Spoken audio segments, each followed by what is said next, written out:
Welcome to the Savvy Dentist podcast with Dr. Jesse Green, the show where great dentistry meets great business.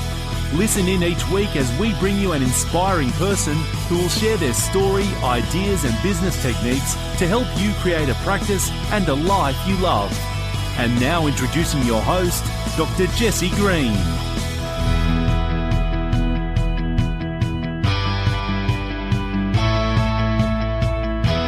Hi everyone, Jesse Green here. Welcome back to SavvyDentist.com and to the Savvy Dentist podcast, the show where great dentistry meets great business. My guest today is Dr. Tom Giblin, and I'm very excited to have Tom on the program. We've been trying to tee up this conversation for quite a long time, and we've finally got it done today. Many of you will know Tom. He is a prosthodontist, so he operates a specialist practice up on the northern beaches of Sydney, and he is an educator as well, and he's known for both his clinical excellence and his ability to teach things in practical, simple ways. The general dentist can take these prosthodontic concepts and implement them into their own practice really simply, really easily, and really effectively.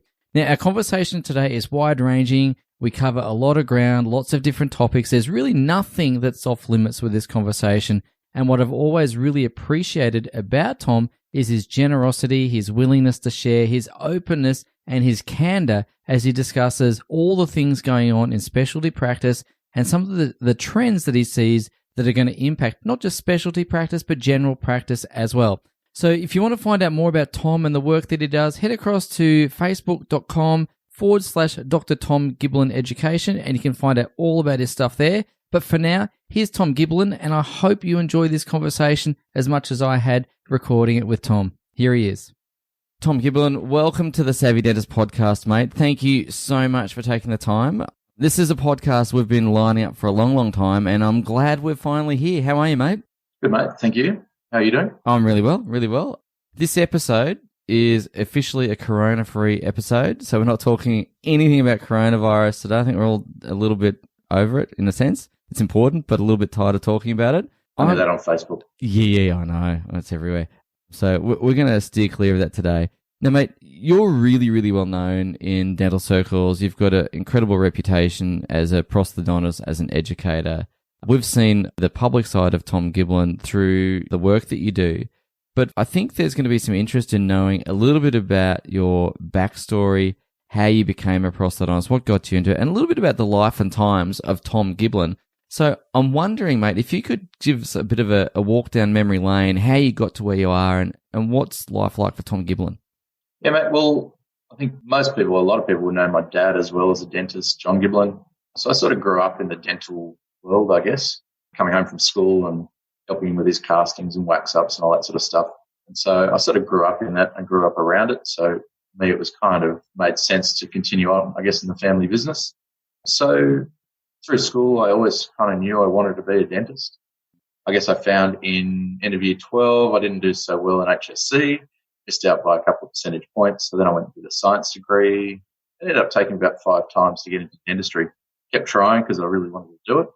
Lots of different side stories to all that. But yeah, basically throughout, finished a science degree. I did a bit of biomedical engineering after the semester of that, which I think was probably one of the most important things of my dental career, was doing a bit of engineering and I guess learning how forces work and all, basically mechanical engineering. And then after that, I didn't really want to do a lot of maths for the rest of my career. So I took a bit of time off, did a bit of building, did a bit of tree lopping.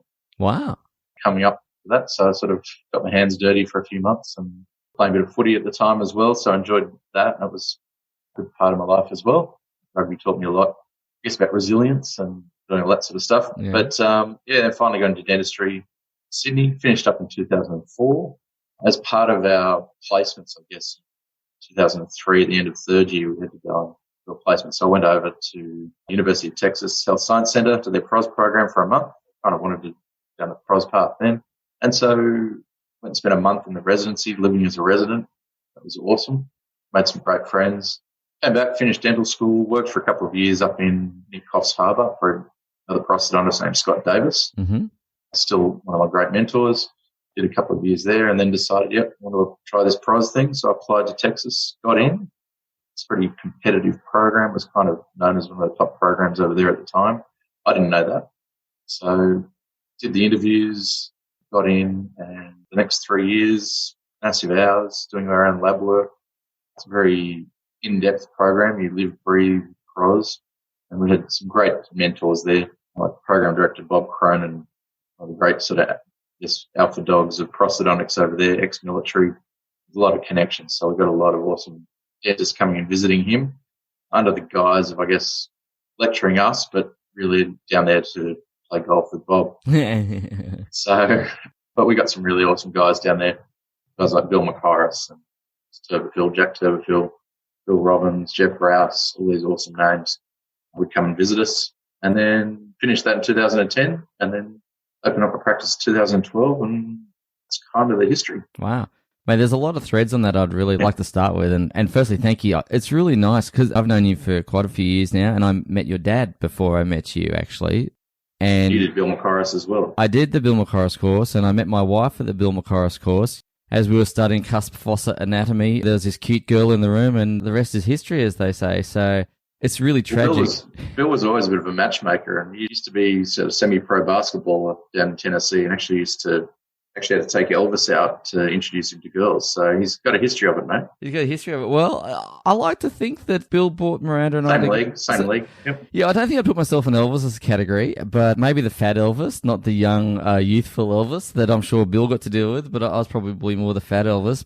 But yeah, I met my wife. Cheeseburgers, mate. Too many cheeseburgers, yeah, with peanut butter and all that sort of stuff. But I do want to talk a bit about this because your background's really interesting, and I don't want to gloss over it because there's some threads that I'd like to just explore just to see what impact or influence they've had on you. Obviously, growing up in the family business with your dad, watching him do the stuff he did, apart from the fact that it's child labour, which is awesome. I'm kidding, just for the audience, I am joking. But what? That was true. Yeah. What did you learn from your dad watching him? Dad was, I guess, always a very hard worker, very meticulous, and I think some of his mentors became some of my mentors, which was good. But I think Dad was always a little ahead of his time down here, and he did a lot on the basics. He did them very well. Stuff was like occlusion, and then he went on to implants. You know, for a long time, he was known as the cowboy. He did a lot of stuff. We did a lot of study overseas and came back, and you know, where everyone was very conservative as far as the specialists and everyone goes as far as implants.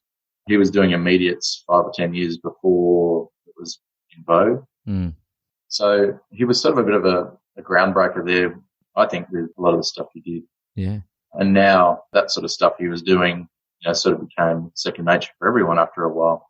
He had a lot of pushback there. So I guess it sort of taught me to, I guess, go my own way a little bit, but do it on the basis of some good knowledge and education. Yeah, lovely.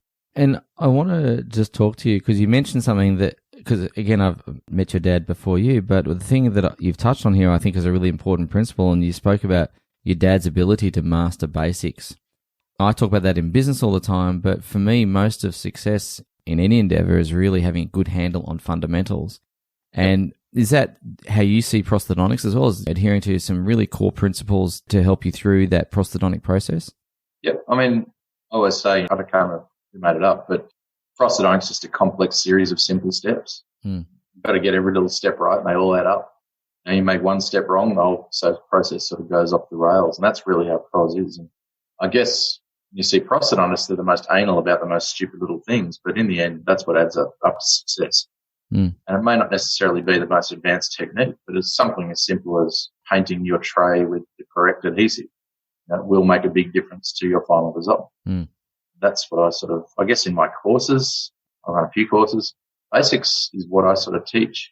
It's very simple stuff, and a lot of the feedback I get is, thanks for teaching us the stuff we can use the very next day. It's not kind of, yes, highly theoretical. It's literally like, this is how you do an impression. This is how you'll avoid these bubbles. That sort of stuff I don't think is taught a lot, but it's what makes a difference in everyday practice.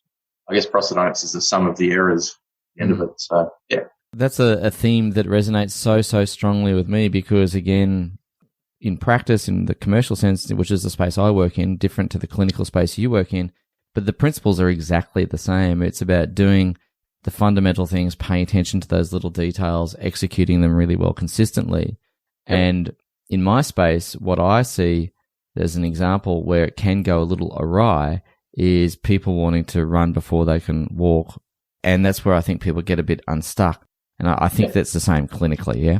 Yeah, and I mean, we see that a lot. There's a lot of 414 courses like that where people learning to put implants in but can't do the basics on dentures. aesthetics or restorative dentistry. And some of them, honestly, it can be that, they're a year or two out and they're still learning how to hold the drill properly and still work with patients and all these basic things which make you a good dentist. They're kind of fast forwarding that to, okay, I want to get to the glory work that I see this on Facebook or DPR or somewhere. And basically I want to get to that. Can't get to that without training, I guess, without the basic knowledge. Yeah, it's really interesting. I read a book years ago. I don't know if I've ever told you this, mate, but I read a book years ago, and I'd love to say I could remember the title, but it was by Noel Whittaker. It was a finance book, right? And he had this great saying, and it was, do not despise the lowest rungs on the ascent to greatness. And I think that there's something in that for everyone, or certainly there's something in there for me and the work that I do, and I've tried to master some of those basics. But for me, it's a never-ending process as well, and oftentimes if I get off track with anything in my life, it's because I've forgotten the fundamentals or basics and I have to go back and remember them. So, all right, mate, there's a few things that I also just want to touch on as well about your other work. You did some work as a tree lopper and a bit of outdoor work. I did not know that about you, mate. That was a bit of the Tom Giblin story I was unfamiliar with. So I want to ask you, what did that teach you? Don't stand under trees when the chainsaw's going. Yeah. That's simple, but we had a lot of near misses with some of the other guys. I kind of enjoy that side of things. And one of the reasons I was there was the guy that I worked with he was actually a stockbroker beforehand, and he sort of burnt out. And so he went into tree lopping, and we just did the big jobs, that he was making 20, 30 grand a day sometimes with these huge trees. Wow. He needed someone that could we used to, send him up the tree and rig the tree up with ropes, and we'd be swinging branches around and nearly hitting houses. So he wanted someone that could sort of understand the physics of it all, I guess. Yeah. Because I was on the ground basically swinging the ropes for him. But I guess it was a tough job. It was very physically demanding, but it was also very challenging mentally. But yeah, no, it was good. It was probably not much I learned towards my career from that, except work your ass off. Yeah. That's it. Yeah, okay. So interestingly enough, when I was at uni, I did this job called cotton chipping. Yeah. Do you know what cotton chipping is? Out on the cotton farms, and Dad did that as well. Yeah, it's the crappiest job I've ever done in my life. And I used to do it at uni holidays to get some money. We'd walk along these furrows with a couple of mates of mine, and we'd walk along and we'd get this little hoe and we'd hack out the weeds between the cotton plants. And it was backbreaking work. It was really, really hard work for, I think, $8 an hour. Yep. And my mates and I would be exhausted by the end of the day. We'd go into the local country pub, and it was like this weird Western scene. We'd walk in, and the three of us would order like a Coke or something like that. And it was like the conversation would stop, and everyone kind of looks at you and go, okay, maybe I'll have a beer. But the thing I learned about that, and the reason I was asking the question, the thing I learned about that was, A, it made me study really hard at uni because I knew I didn't want to do it. But B, I learned that sometimes you just have to get in and get the job done. And you work hard, you get it done, and you get it over. So it's been an interesting thing. So let's talk a little bit about your role as a prosthodontist, mate, because that's obviously the meat and potatoes of what we're going to talk about today. And specifically, I know we've had some conversations when we've been out for a beer and other things about the role of specialists in dentistry, how that role's changing. Obviously, the whole dental profession and as well as the dental industry is changing. Where do you see the role of specialists in amongst all of that, and how do you see the role of specialists evolving over time? I think especially in Australia, I don't see it to the same extent overseas, but speaking to a lot of my pros mates in America, they said it's happening there as well. But I think we're seeing the education of general dentists beyond what they used to be. Mm.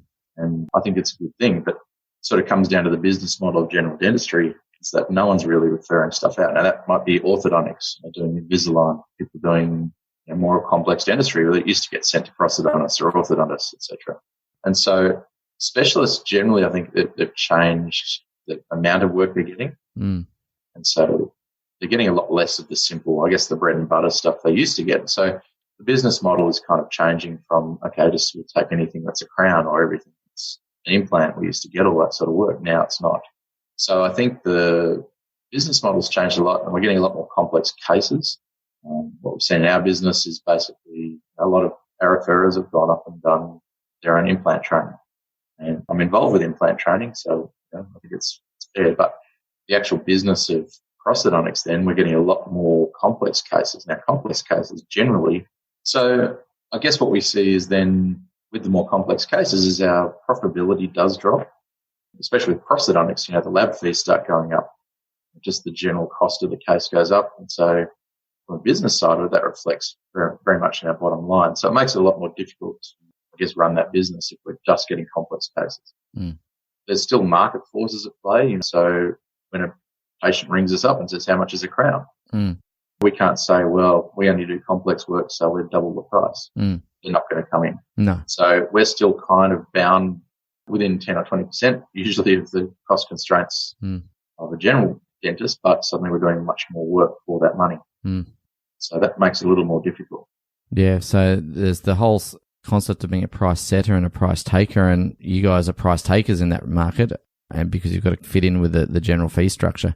A lot of the time we're getting patients that have been patched and sort of looked after for a long time, and that's been done pretty well. But at the end of it, after 20 years of that, we sort of got this mouth which is in decline, and oftentimes the patient sort of talking to the general dentist, they might say, you need a full mouth rehab. I said, well, I can't afford that. And they go, okay, well, I'll send you to the prosthodontist to work out a way to do it at a cost price or at a reduced price. So that sort of stuff we see a lot of as well, where the dentist just scratches their head and says, well, I don't know what to do with it. I'm going to send you to somewhere else. And that we get a lot of as well. And oftentimes it's the patient saying, I don't want a denture. I don't want this. I don't want that. And then they just say, well, okay, we'll just send you off then to someone else. We're going to have the same problems they have. Totally. And that's also the difficult patients as well. We see that, a lot of the times just a difficult patient land on our doors, and nothing wrong. If I get referred for a single crown, I'm very, very, very suspicious. Hang on. Because there's something wrong here, or patient is going to be a nightmare to deal with. And, those sorts of patients, we inherit a lot of those into our clinic, and it wears heavily on our front desk staff. I mean, we just had a patient yesterday that we were cancelling their appointment. I'm not going to say the corona word, but we were trying to change, and 45 minutes they sucked up on the front desk. Just yelling at the girls, screaming. They're difficult patients to deal with, and they take a lot more time. Yeah. So, yeah. All right. So we've spoken about a few things there, and I just want to talk a bit about the type of work that you do receive, because I've got quite a few friends and clients who are specialists, and I know, I won't mention any names, but a mate of mine who is an endodontist tells me that he'll get a tooth that's come through with a broken file or perforation or something similar, and the referral says something along the lines of, Dear Dr. Bloggs, thanks for seeing Mrs. Smith, please do endo on 2/6. And it's a bit of a, well, I'm going to use this word. I never normally would say this on the podcast, but it's a bit of a shit fight. And so I guess, do you come across that sort of stuff where you're having to deal with things that haven't gone so well from a general dental point of view, and then you're the guy that's suddenly responsible for fixing it? Yeah, I think, look, sometimes we get problems, it's either stuff-ups or chip fights, as you said, and, sometimes difficult patients. But I think one of the things I would say to the dentist is they sort of sometimes wait till they're neck deep in the stuff. Yep. Instead of, if they had have identified that a bit earlier and got us involved, we wouldn't be in that situation. Yeah. And so when you get to that point, oftentimes there's not much we can do. If you've separated a file, it just comes down to a bit of clinical skill for an endodontist to fix it. But in the end, the tooth may have a poor prognosis because of that. Totally. We're getting a lot of cases where the prognosis generally is just poor. And we're the ones telling the patients that. Yeah. And the difficult thing comes then is, I guess, as far as the specialist general relationship, is we're then telling them, look, this is a poor prognosis case. These are your options. And they say, it's either, well, why wasn't I told this before? And that then can put strain on that specialist general practice relationship. And so I think a lot of times people are leaving it a bit too late to actually get help from the specialists. And look, it doesn't mean that you're going to send the patient away and lose all your income and all that sort of stuff. And I'm going to lose a patient if I send it out. Just getting even an opinion will help with a treatment plan, or just doing that. Getting the specialists involved early is probably a good option. Some of them, they're happy to sort of help you guys out. Yeah, certainly. That's my experience. My experience working with specialists is that if you can form a good relationship with your local prosthodontist or endodontist or periodontist or whoever it is, then it's a genuinely collaborative relationship. And my experience for the work that I do clinically, which candidly is not a lot these days, but nonetheless, it's to sit with a specialist. And I've done lots of case conferences with a periodontist, a prosthodontist, and an orthodontist where we're all sitting around going, what are we going to do here? How are we going to restore it? What's the pre-prosthetic orthodontics that needs to be done? Whatever else. And it becomes a real team environment. The thing that I've observed around that as well is that, and again, I want to make this helpful for the audience because we want to be able to work really well with our specialists to have a great team and a collegiate relationship and provide great outcomes. But my observation is when you engage with specialists and you build that relationship, if something does go awry, and let's face it, if you hang around in practice long enough, something's going to go awry, right? Not everything goes 100% all the time. And then you've made some deposits in the relationship love bank, as I call it, and I feel more comfortable ringing the specialists that I work with because I've done so much stuff with them before. Does that make sense? Absolutely. And I guess that's where I was saying before, we're seeing a lot less deposits in the bank. Yeah. Yeah. And just even from a business point of view, we need some basic stuff to, I guess, keep the business running. But if we work with someone a lot and it's just a simple pick up the phone call, look, Tom, I've got this case. I'm not too sure. I'm not sure if it should be an extraction or should it be an implant. Should I try crown lengthening? Okay, send us the x-ray, send us the photo. Yeah, let's give crown lengthening a go. And that's simple. You do the job. It's just, if you need someone to sound off, it's a good way to go. Or, okay, I'll come and do that part for you and you can do the other bits. And it's very collaborative that way. One of the cases I talk about all the time is patient severe wear, brucks, a bit of perio, 4 or 5 endo lesions, and snap the lateral off and just referred for an implant. The lateral, and so like, well, there's all this other stuff going on around it. We need to fix that first before we even look at the implant. Otherwise, even aesthetically, am I going to restore a nice expensive implant with a warm-looking crown? Yeah, totally. So it needs a bit more of a collaborative, and oftentimes just coming up and maybe using a prosthodontist to develop a treatment plan. Yes, pay the money, get them to do the workup. They're going to get paid to be the architect of the situation, and then we decide, okay, who's doing which part, and that's very important. I think that's more of a collaborative way to work, is engage these specialists. You can't just ask them to do it for free either. I mean, that's not reasonable. Their business is, but sort of say, okay, I'm going to send the patient for a consult. They're going to do a workup, do everything. Okay, I'm going to be doing the 4 root canals. I'm going to be doing the perio treatment, getting stabilized, removing these old fillings. There's a lot of work there to do. We even do it. So some of these cases might be a year or 2 old, but it needs a master plan. Yeah, totally. I think that's where engaging with your specialist a little bit more. You're not sending the patient away. You're not going to lose all that income if you work as a team. No, and then the other thing too, I'm thinking of a particular patient in our practice at the moment. Tony is his name. And, mate, this guy he had some pre-prosthetic ortho. He had a little bit of perio treatment. He had a couple of bolts put in, and then he's had a bunch of restorative stuff, right? And it's taken probably 2.5 years for that treatment plan to go through. But I tell you, the clinical outcome, just by bringing those people together, is so much better. And that's not my case. I should say that's my lovely bride who's put that together, not me. I can't take any credit for that. But in any event, as you say, there is enough work out there for everyone. And I think actually if we can work together collaboratively, it does produce a good outcome. The other side of that is the number of patients I get. And once I explain all this and come up with a diagnosis, you've got do you like your smile? Are you happy with the colour of your teeth? These questions have never been asked. And the patient's keen to do all that extra work. They're like, yes, I'm happy to do that. But it was never been offered to them. And I think there's lots of that out there where we're not advising the patients of all the extra stuff we can be doing for them. And it gets to me, and again, I'm asking this stuff. Do you like the colour of your teeth? Yeah. Do you like the look of your teeth? That's the first questions I ask. It's a basic question. Because if they want to look at aesthetics as well, when we're fixing up a broken tooth, what colour am I going to make that tooth? And suddenly we're bringing in whitening, we're bringing in all sorts of other things, but they've never been offered that. That can sometimes dent the confidence in the referring doctor a little bit.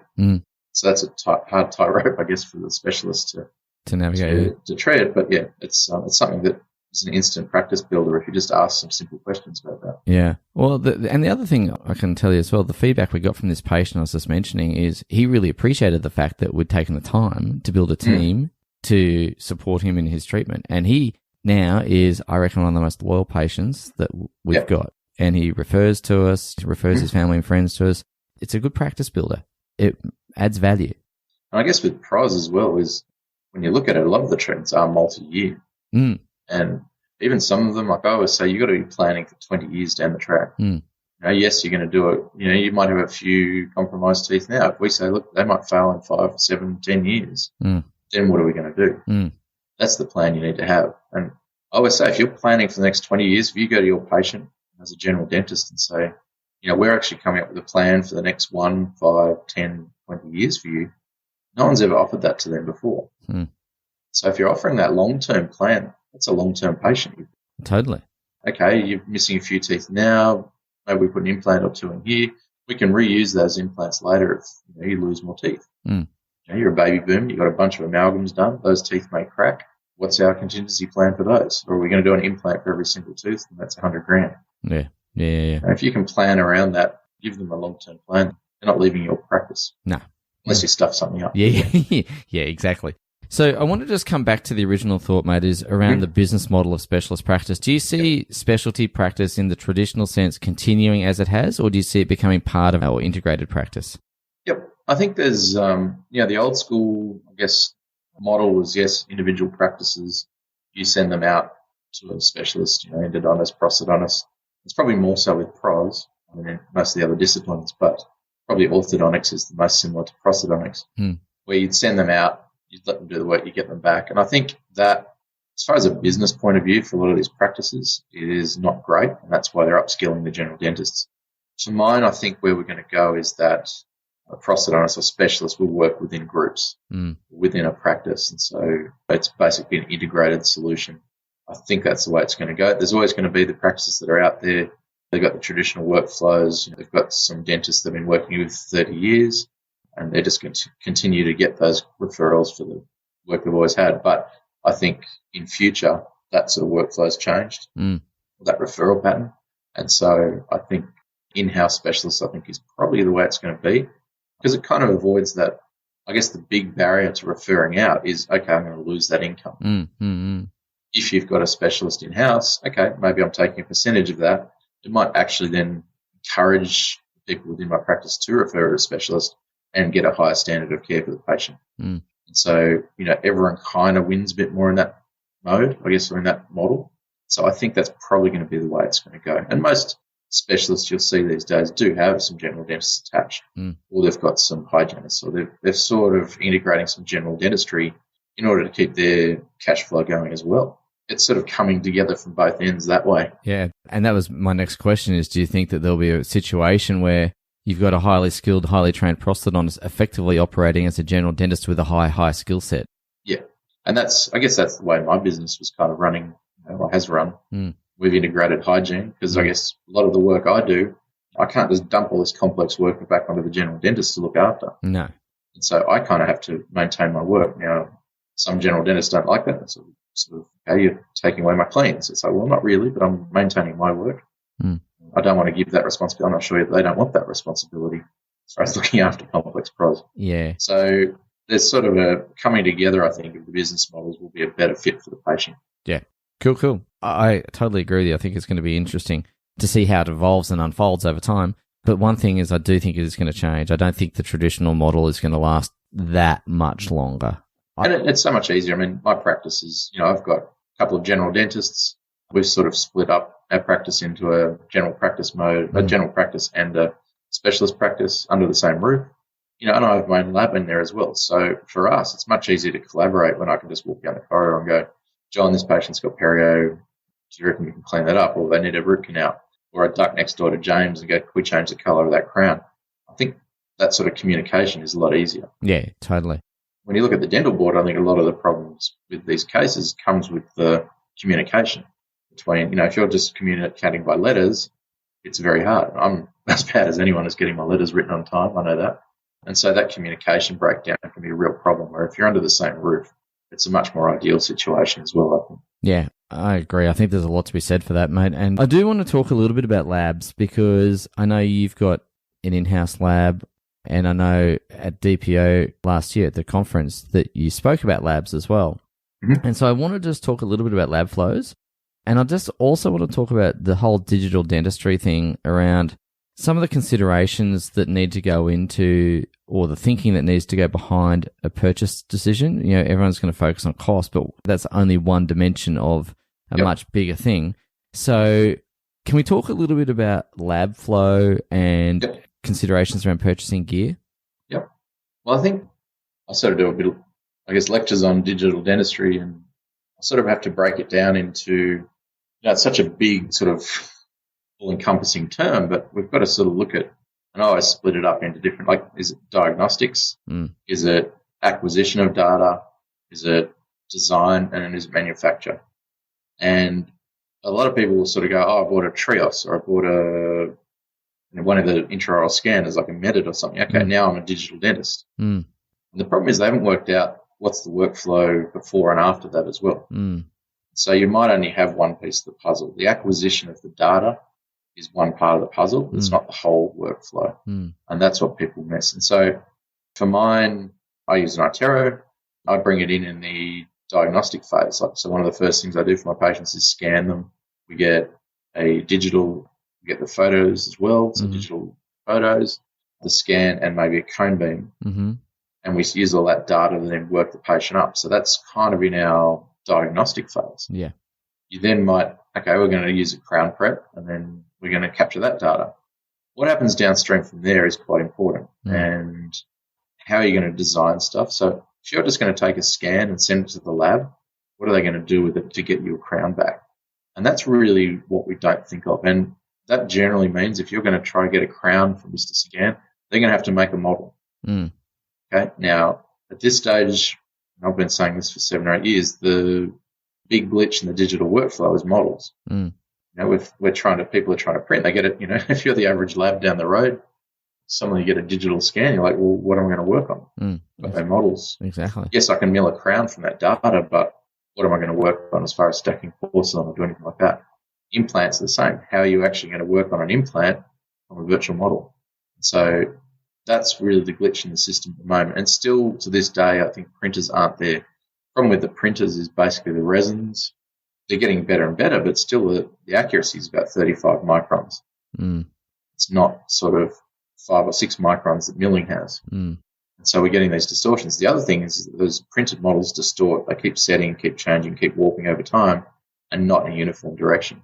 So suddenly we find our contacts are either heavy or tight, and then we're adjusting a lot more in the mouth. And so we're going through all this stuff, and the average lab tech there's no real lab school for that sort of stuff. They're making it up as they go along. Yeah, sure. The only way you can find out if it worked or not is in the mouth when you've got the patient in the chair numbed up, temporary crowns off, and then you try it in. Yep. That's the only way you can find out for real. And that's the real problem with the workflow. So when you're looking at your workflow, you've got to say, okay, where are the errors coming in? And how am I going to manage all of those errors? So I guess that's, there's probably a whole hour of lecture just on that stuff. Yeah, I know. But, when we come down to, I'm going to spend 50 grand on a scanner, and then, okay, now I've got to spend another 15 or 20 on a printer, and I might get something that's accurate or maybe not. How much time do I want to spend chairside adjusting things, or maybe taking it out, adding porcelain because of the inaccuracies? So you might be taking some inaccuracies, you're skipping some inaccuracies in the impression phase, but then you're picking them up in the model making phase. And so in the end, you've spent all this money. Have you got a better result? Yeah. That's really where I come down to it as a business decision is, am I getting a better result having spent all this cash? And a lot of people I chat to have sort of gone down that route and found the answer is no. Yeah, exactly. And they're back to, standard impressions and going back to the lab. Well, Tom, you and I have had this conversation on more than one occasion, and I can tell you in our practice it's PVS, and I don't want to be a Luddite and I don't want to be behind the times, but in our practice, and again, ours is just one way. Just old school, Jess. It's the grey hair, mate. I told you. But I don't want to be a Luddite, and I certainly want to move with the times and all the rest of it, and I'm certainly not at all being critical of anyone who's gone down that digital path, far from it. But for us in our practice, it just hasn't made sense, right? Yeah, I guess with that, we still use PVS for all our implant impressions. Yeah. I went down the road of printing 3D models, like printed models for implants 7 or 8 years ago. And the problem was we'd still have to take a normal impression to verify the printed impression. So you're still doing your impressions anyway. So it just became it's fun to experiment with, but is that a business model? Probably not. So Well, and the thing for us, mate, is the most expensive work in our practice is rework, right? And so for me, I want to make sure that whatever work I do is going to fit, go in. Hopefully the crown sits down, the contact's right, the occlusion's right, the shade's right, all that sort of stuff, right? It's a happy day when that occurs, right? Yeah. The best thing in dentistry is adjustment-free dentistry. Yeah. You come in, plonk something in, 15-minute crown insert is the best thing you can ever do. Yeah. Book 35, 40 minutes for a crown insert, you're done in 10 and you can go have a nice coffee and a bit of cake. Yep. That's a good day. That's a good day. If you're then taking an hour and a half trying to fit this thing in, that's the most stressful day you can have. Yeah, especially if there's multiple units. So the more work you can do, I guess, off the ball in the lab that saves a lot of time clinically. Mm. That extra half an hour you can book for something else and be more productive. Mm. Mm. And I guess in that case, the information, if you go back to those sort of classifications, the information you give the lab is the most important thing. If there's no distortions, no problems down the track, then it should come back to you accurate. Yeah, nice. And so that's where you got to analyze your workflow as to where are the errors happening. I guess what are the cost of those errors and what's the cost to avoid them? Yeah, totally. Okay, that makes sense. So, Matt, obviously the audience listening to this is going to be largely general dentists. Yep. And I know you're very well known for the education you provide general dentists, and you run some great courses. And every time I see a course of yours being reviewed somewhere, it's always super well received. One of the things that we talk about in the work that we do is, and some of the specialists I work with as well, is how to create a good relationship with your referring specialist or your referring GP, or in this case, working with your specialist. So I just want to I know I'm circling back a little bit, but I just wanted to come up with 3 or 4 tips here around that topic, so that if anyone's listening and they're going, well, I need to work on my lab flow, I need to do this, maybe I'm going to decide to do this in-house, this treatment, maybe I'm going to send some of it out, maybe I'm going to do this. I want to just tie this together with the concept of what constitutes a good referral and what constitutes a good referrer. I guess for patients I receive, as I said before, a lot of them are just sort of, okay, please assess and treat as necessary. This is what we get a lot of, and we kind of start from scratch. And I think when you're being thorough as far as, I guess it's kind of like a lab, it's garbage in, garbage out. Yep.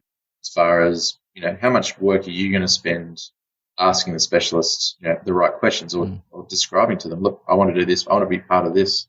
This is part of the treatment I want to be doing. This is the part I'd ask you to do. If you actually spend some time with your referral, chances are the referrer is going to be able to give you what you want. If you send them, I'd say probably 30, 40% of the cases I get sent don't have a referral attached.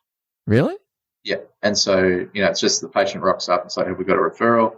The girls are running around trying to find emails, seeing if it's been sent. We call them. They say, oh, no, we haven't sent you anything.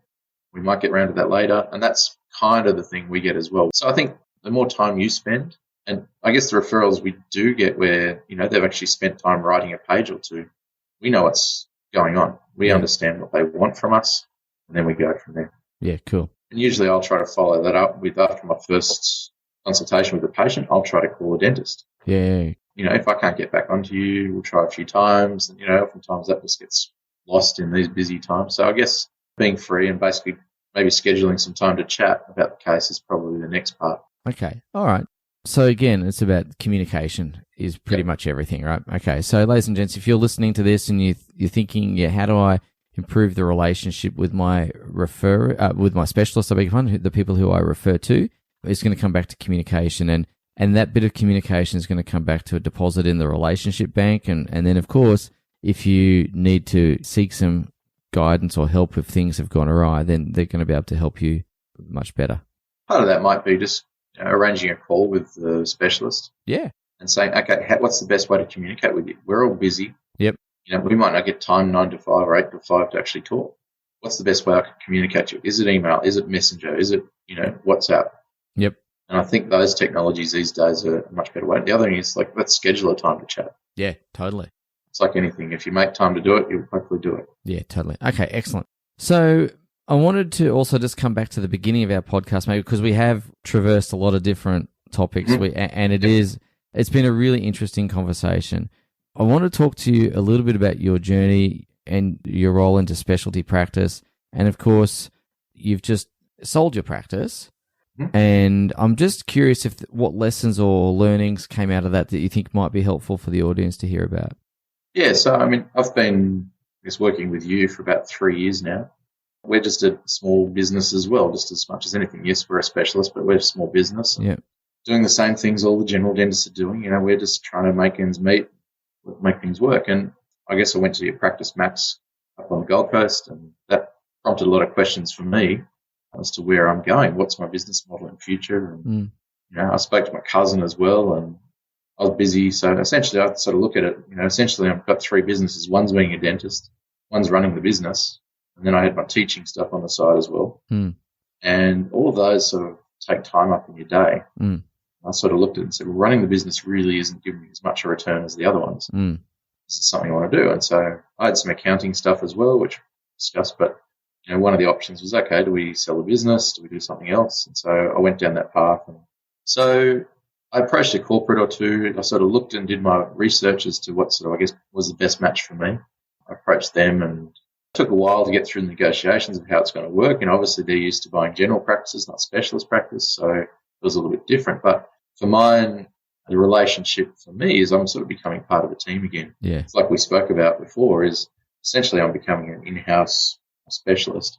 So for me, as a contractor, it sort of guarantees me a bit more referrals. I'm not spending all my time running the business as much. Yeah. So I can focus more on my teaching and on the dentistry. And so I'm still running the practice. I've still got an individual brand and all that sort of stuff. And where I'm working is exactly the same place. Nothing's changed there. It's practice I was working in that I built. I just don't have all those extra stresses. Yeah. So for me, it looks like it's going to be a very good relationship, and it's good being part of a team again. I think we do get isolated a fair bit, especially as specialists.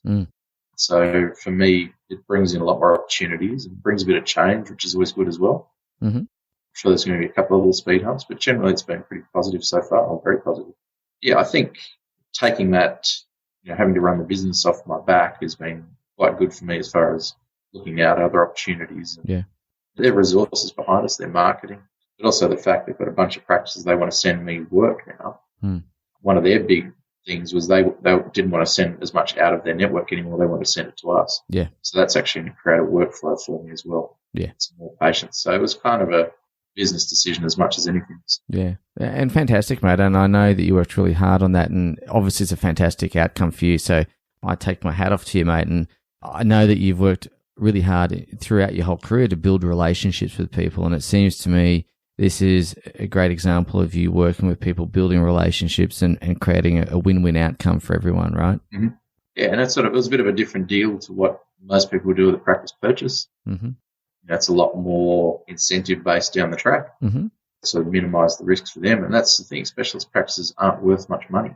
As soon as I walk out, it's just a chair and a coffee machine. Yeah. So can I have the coffee machine? Well, yeah, I might take that with me. Yeah. But no, but that's it. So really, a specialist practice is a very hard one to sell long term as well. Yeah. So that's the other side of that equation is, as a business, how much goodwill are you selling in a referral practice? Yeah, totally. So we sort of worked our way around that a little bit. So good. But yeah. All right, mate. All right, at the beginning of our conversation today, mate, you mentioned some of the mentors you'd had in your life, Bill McCorris and others, and I want to ask you, if you were to host a dinner party or a barbecue or whatever gathering you would like to host, who would be the top 4 or 5 people that you'd want to invite to that? And they could be alive, they could be passed away, but who are the people that inspire you? Who are the people that motivate you? Who are the people that have helped you along the way? Who would you want to put around that table? I've probably got some non-dental ones, but dentally, I think I'd probably look at some of my mentors have been over the years. I think it'd be fun to get in a room together. So Bill McCorris, that we spoke about before, Bob Cronin, my program director, guys like Jeff Rouse, Bill Robbins. And as far as implants go, I had some great mentors as well. So Addy Palty, Pat Allen, Maris Steigman. Obviously, Carl Misch probably won't come to the barbie, but has been a big influence. And probably my dad. It's been a big influence in my life as well. So it'll be a bit of a reunion barbie, I think, could be a good one. Who's the barman? Me, of course. Awesome. All right, mate. That sounds like a fun group. That sounds like a really fun group. Anyone else? What about non-dental? Tell me, who would you have from a non-dental world? Who's someone that captures your attention? Oh, there's probably heaps of others, mate. I've been listening a lot at the moment to sort of Jordan Peterson and those sorts of guys, lots of podcasts down that sort of alley. Listen to Jocko Willink at the moment, which is a extreme ownership sort of... Jocko with a husky voice. It sounds like he smokes 30 packs a day. That's right, yeah. So, no, it's some interesting... I've been listening to some interesting podcasts with those guys. So. Good stuff. Yeah. Mate, it's been an absolute joy to talk to you today. I always enjoy the conversations. I always feel like I'm the luckiest person when I get to people like you, because I'm very grateful for the knowledge and the wisdom that you share and the perspective that you have. And one of the things, Tom, I've always enjoyed about talking to you is something that you just touched on, and that is, rather than looking for cookbooks and step-by-step blueprints, and while I understand that people want that, I really like that you're very thoughtful, you're very considered. You'll take a first principles approach and then think, how can I apply that? And I think that has obviously served you well clinically, and certainly what we talk about from a commercial sense and business sense as well. And mate, as I said, I always enjoy your conversations because I come away thinking about things and going, it's given me something to consider and to ponder. So thank you, mate. I really appreciate you taking the time today. I really appreciate all the conversations we've had in the past, and I'm really looking forward to having a whole lot more when we can get past this 1.5 meter rule. That's right. It's hard to cheers at 1.5 meters, isn't it? It is, mate. I feel like we're going to be doing this virtual elbow bump, which just feels really weird. But anyway, yeah. All right, mate. Thanks. Thanks, mate. You too. Yeah. Good to talk, and we'll catch up soon. Thanks, Jesse. Have a good day. You too, Tom. Thank you for listening to the Savvy Dentist podcast with Dr. Jesse Green. For more free tools and resources, join the free Facebook group. Visit drjessegreen.com/Facebook. And for more episodes, visit drjessegreen.com/savvydentist.